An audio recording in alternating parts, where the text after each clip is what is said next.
Denny Hamlin just did something drivers almost never do. He looked NASCAR dead in the eye and said the problem isn't Indianapolis, the problem is them.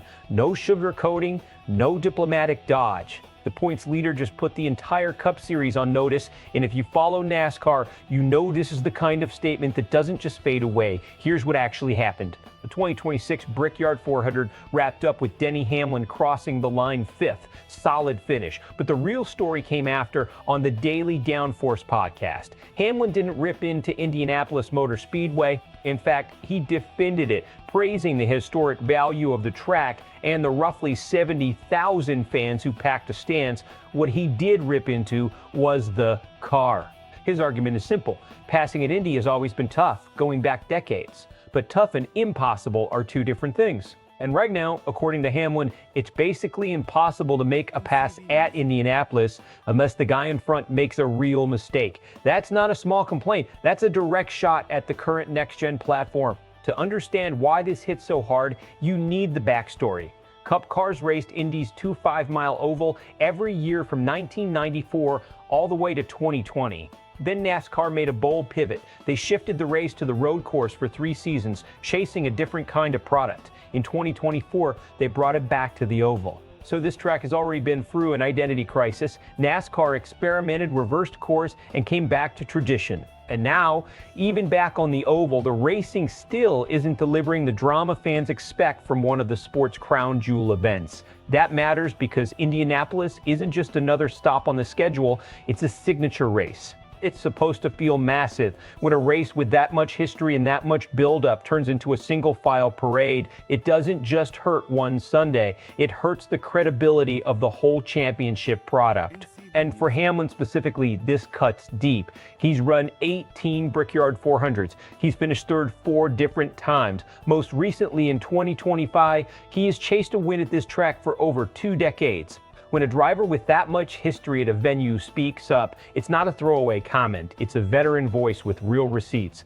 Now let's break down why this statement is actually a big deal strategically. First, Hamlin is doing something calculated here. He's separating the venue from the equipment. That's smart positioning. He's not attacking balls. He's not attacking the fans. He's not attacking the sport's history at Indy. He's isolating the actual variable that NASCAR controls, the car, and putting the spotlight directly on the garage's engineering choices. That's a much harder argument for NASCAR officials to dismiss. You can debate whether a track is good or bad for racing. You can't easily debate aerodynamic reality. Second, his suggested fix is specific, not vague. He's not just saying, fix it.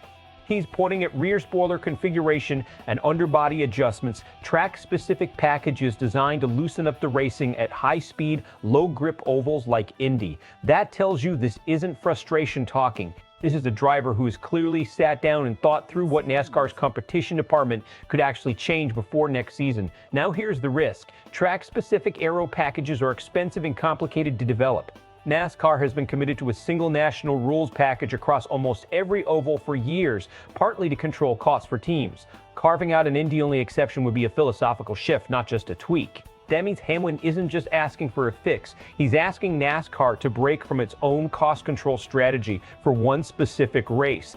Is that smart or dangerous? Honestly, it's both.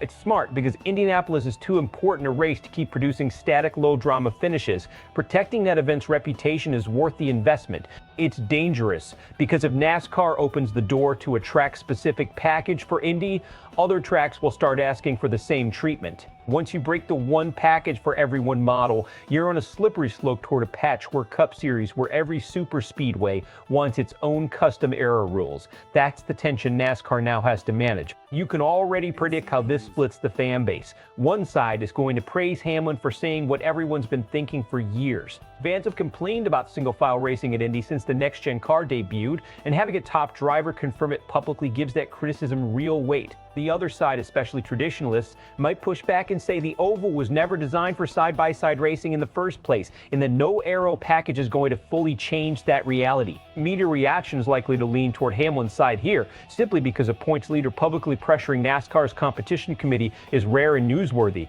That kind of accountability moment tends to get amplified fast. So where does this go from here? 2 realistic paths. Best case scenario, NASCAR's competition committee actually listens.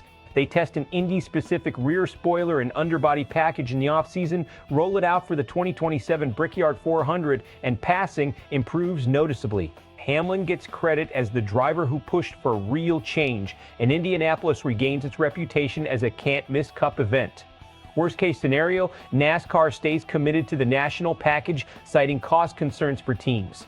The complaints repeat next July. Frustration builds among drivers and fans, and Indianapolis' spot on the schedule starts getting questioned in a way it hasn't been before. Which one actually happens probably depends on how loud this conversation gets over the next few months. So here's the real question. Should NASCAR build a custom package just for Indianapolis, even if it breaks their one-size-fits-all approach?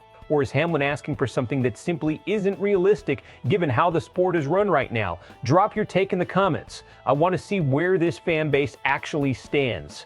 And if you want the real breakdown behind every major NASCAR storyline this season, make sure you're subscribed to SportsWire USA, because this conversation is only getting started.